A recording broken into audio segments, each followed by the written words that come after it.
Hey Andi! Guck mal! Selten komm her!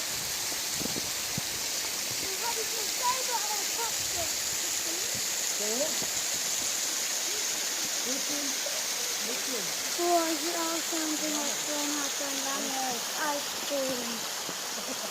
Andi, willst du Bilder machen? Du kriegst Zeit mit dem Ding!